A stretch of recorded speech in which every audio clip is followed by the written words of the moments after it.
Let's take a look at freezing worksheet rows and columns. Now I have right here,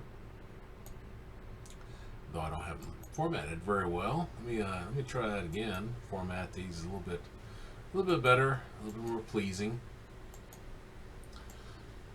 Maybe put a bottom border there. These would be my headings.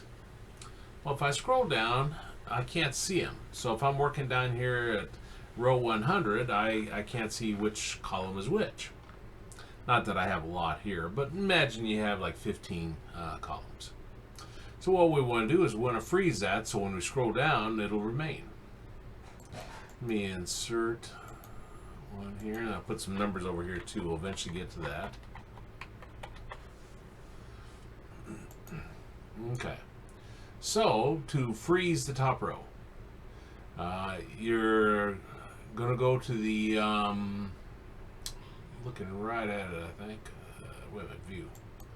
It switched. I need to be under view and freeze panes and then freeze top row. So very easy. And you scroll down and you see that it's always there. Now if I scroll to the right, you're going to see that first column goes away.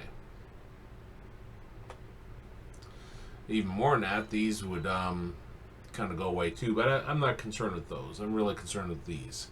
So if I come up here to freeze, you see how there's a freeze first column. And now if I scroll over, you'll see the 1, 2, 3, 4, 5 is always there. Now to unfreeze, you choose the option up there under the View tab and choose Unfreeze Panes. Now let's say I'm interested in more in just the first row, first column, and I want maybe the first two rows and the first column.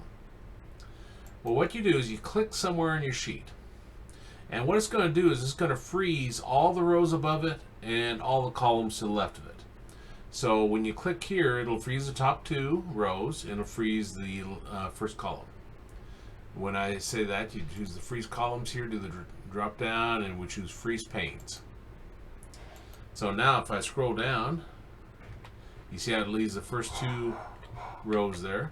As I scroll to the right, it'll leave that first one there.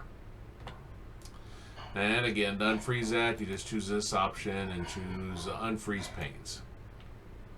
And that's how you would freeze and unfreeze worksheet rows and columns.